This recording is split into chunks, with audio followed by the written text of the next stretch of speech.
The next topic we're going to discuss on Boxing Bros is another inactive fighter who is now sending warning shots. Errol Spence warns the fighters at 154 and 160 that he is coming back to take over. So let's take a look at his warning to the people. So here's what Errol Spence posted. And you see this is Errol Spence, his social media account, and it says 154 to 160. And we'll play. So it's a clip from The Wire where Omar is coming and then everyone starts running. Omar has a shotgun in his hand. You know, he's smoking on a cigarette and people see Omar and they clear out. This is from the HBO's hit show, The Wire. If you've never seen The Wire, you should check it out. It's a great series. With the exception of the season with the docs, I mean, it's not that it's bad. It just was kind of wasn't its best season. But if you can get past the docs, it picks up again. If you can get past the docs, get past the docs, it picks up again. It was a really great series. My favorite was the scanner, the lie detector test where they went to the printer, the printer scanner. and they tricked the kid. But yeah, if you've never seen that series, you should check it out. Trill Dollar Bill. Errol Spence warns fighters at 154 and 160 that he's coming back to take over. Your reaction to it, and let me ask you this question. Do you really think he's still a threat at 154 and 160? Earl warns fighters. Listen, the doctors need to warn Earl that he needs to be chilling. I don't want to see Earl again. You know what I'm saying? Like, no, I'm sorry. I don't want to see Earl again. I don't think he had. It's a wrap. I think you know, the Ferrari won.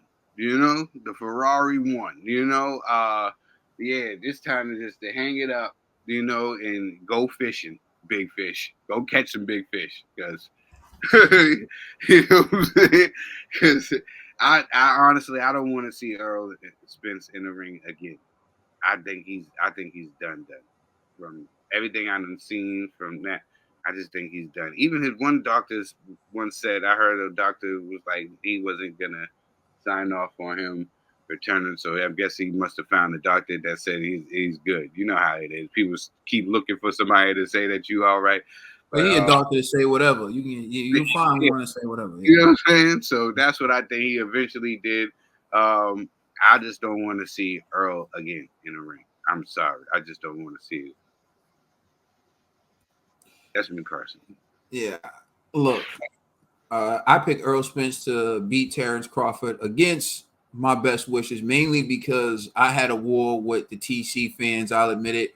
I was in too deep, pause, to pull out of the war that I had with the TC fans. So it was one of those things where I knew that the outcome was most likely not going to be in my favor, but I just hoped and prayed that, you know, Spence could pull it off on the night. But deep down inside, I had a feeling that Spence wasn't going to be the guy who I originally started having this argument with the TC fans years ago, who, you know, didn't have all the accidents and everything. But as I said, I don't like to make those excuses. You know, the decisions you make are your responsibility. So I can't fault TC that Errol Spence was driving reckless.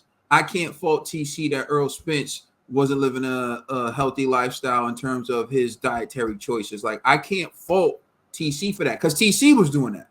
So now that they fight, I don't get to use that as an excuse and say, oh, well, TC was staying in the gym. TC wasn't driving reckless. TC was being a family man. That's the only reason he won. Let's listen to how that sounds, right? You sound kind of crazy, right? So, yeah, if he was drinking like Earl, it would have been an even fight.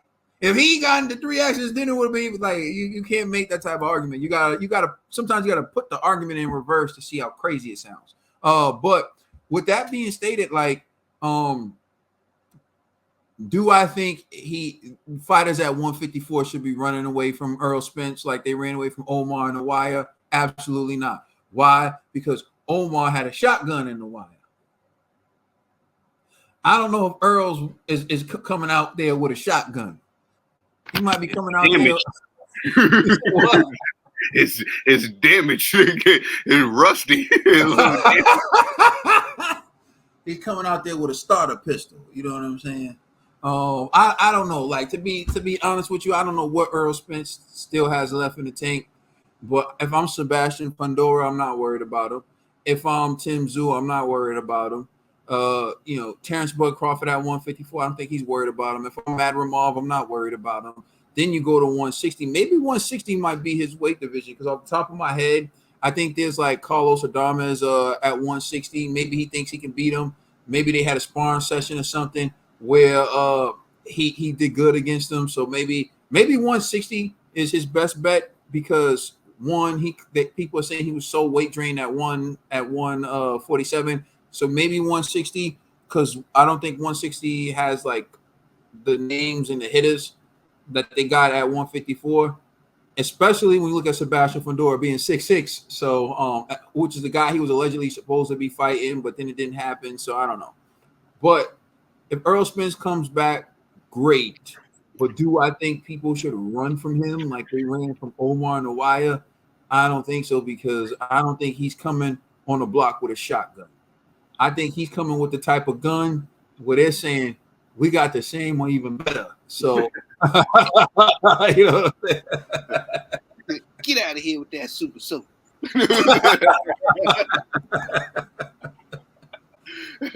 Let us know how you feel in the comment section. Please like and subscribe. Check us out on Instagram and Twitter. And please check out our podcast on all major streaming services. I'm the Commissioner Trill Dollar Bill. It's my brother Caden. It's LLG for life. We the box.